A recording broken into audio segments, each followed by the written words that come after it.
Let me tell you something. The supplement companies hope you never find out. If you're over 60 and you take vitamins or herbal pills every day, there's a good chance you are doing more harm than good. Not because you were careless, not because you're gullible, but because the truth has been buried under billions of dollars of marketing, shiny labels and hollow promises. You've heard it before. Take this to protect your heart. This one is great for your memory. These are essential after 60. But Harvard researchers have quietly been uncovering something else entirely, something darker. Over the last 2 decades, studies coming from the most respected medical institutions, including Harvard Medical School, have revealed that the vast majority of supplements taken by people over 60 either done a T-work, aren't needed, or worse, increase your risk of serious health problems. The sad part? Most people taking them believe they're making smart, health-conscious decisions. They believe they're doing the responsible thing. After all, isn't taking supplements better than taking drugs? Isn't it better to be natural? That's the illusion, and one that can become dangerous as we age. Your body, right now, does not process supplements the same way it did when you were 30. Your liver, your kidneys, your digestive enzymes, even your microbiome, they all change with age, and those changes affect how nutrients are absorbed, stored, and eliminated. This means that even if a supplement once helped you, it might now overload your system, interfere with your medications, or quietly damage your organs without you noticing until it's too late. Let's take a real example. Vitamin D, one of the most commonly taken supplements among seniors. You've heard it's important for bones, right? Absolutely. But here's the hidden part. Megadoses of vitamin D have been linked to kidney stones, vascular calcification, and a higher risk of falls in the elderly. The exact opposite of what most people expect. That's right. Too much D, and your bones become brittle, your arteries harden, and your balance worsens. Harvard researchers documented this over the course of years, and yet most supplement bottles still recommend dangerously high doses with zero personalization. Then there's calcium. You've probably been told, especially women over 60, to load up on calcium to prevent osteoporosis. But the truth is, excess calcium, especially from supplements, may actually increase your risk of heart attack. Why? Because that calcium doesn't just go to your bones, it can deposit in your arteries. And when that happens, your risk of coronary disease skyrockets. In a large Harvard-affiliated study involving thousands of older adults, researchers found that those who took calcium supplements, not calcium from food, but pills, had significantly higher rates of arterial plaque. Think about that. Something you retaking for your health might actually be contributing to your decline. Then there's the issue of supplement quality. Did you know that in the United States, supplement manufacturers are not required to prove that their products are effective before selling them? They're not even required to prove they're safe. That US right. The supplement industry is not regulated by the FDA in the same way pharmaceutical drugs are. This means the bottle you buy at the drugstore might contain more or less than what S listed on the label. It might be contaminated with heavy metals or synthetic fillers or banned substances from other countries. And unless someone gets seriously hurt and sues, the product stays on the market. Now let's talk about interactions. As we age, many of us end up on multiple medications: blood pressure pills, cholesterol drugs, blood thinners, sleep aids. Add in even 1 or 2 supplements, and you've got a cocktail that your aging liver and kidneys are struggling to manage. Take ginseng, a popular herb that's supposed to boost energy.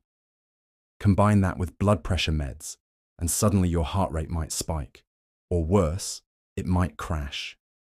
Ginkgo biloba can increase your bleeding risk if you're on aspirin or warfarin.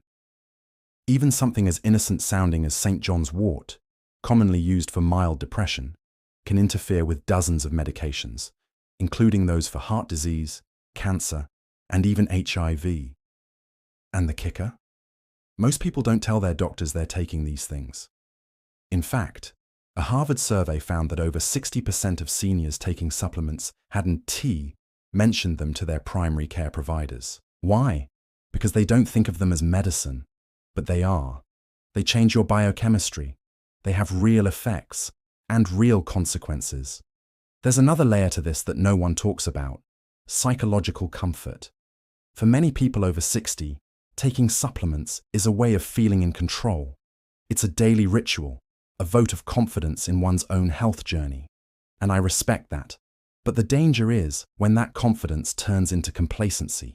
When people believe the supplements are covering all the bases, they stop paying attention to the basics: diet, exercise, hydration, sleep. I've seen patients eat processed food every day, but pop a handful of supplements and believe they're protected. That's not how the body works. You can't out-supplement a poor lifestyle. In fact, some of the most important nutrients for people over 60, like fiber, healthy fats, polyphenols, don't come in pills. They come in real food: leafy greens, berries, fish, legumes, whole grains, fermented foods. And yet, because of clever advertising, many people skip these entirely and try to replace them with one-size-fits-all pills made in factories. That's not science. That's marketing. And the worst offenders? The anti-aging supplement industry. This sector preys on fear of decline, of memory loss, of dependency. They sell you hope in capsules labeled brain booster, joint rescue, youth formula. But if you look at the actual science, most of these blends have never been tested in older populations, never gone through rigorous clinical trials, and never been proven to work. They rely on flashy terms like clinically studied, which might mean a single study, paid for by the company, conducted in mice, and never replicated. That's not real evidence. That's illusion. So what do? I'm not here to scare you. I'm here to inform you. First, make a full list of everything you take: prescriptions, supplements, herbal teas, powders. Bring it to your doctor.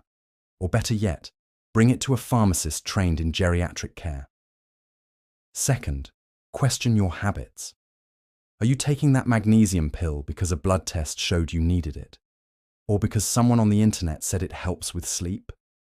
Are you taking a daily multivitamin even though you eat a balanced diet? More is not always better. Third, if you do need supplements, and in some cases you truly might, choose ones that are third-party tested. Look for certifications like USP or NSF. These don't guarantee perfection, but they do at least ensure that what's on the label is actually in the bottle. Fourth, ask about food first.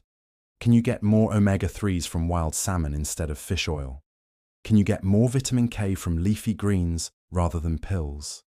The body recognizes nutrients from food differently than from isolates in capsules. And fifth, understand that health after 60 is a long game. It's not about shortcuts. It's about consistency. Walking every day, sleeping well, connecting with others, reducing processed food, managing stress. These are the real supplements, and they're free. At the end of the day, Harvard's findings aren't meant to shame you. They're a wake-up call. A reminder that your health is too important to outsource to a marketing department. You deserve real solutions.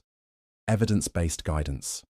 Not pills that promise youth but steal your peace of mind. So if this video stirred something in you, good. That means you're paying attention. Maybe it's time to clean out that supplement drawer. Maybe it's time to ask your doctor harder questions. Maybe it's time to stop buying hope and start building health. One decision at a time. You're not too old. You're not too late. You're just better informed now. And that's a powerful place to be.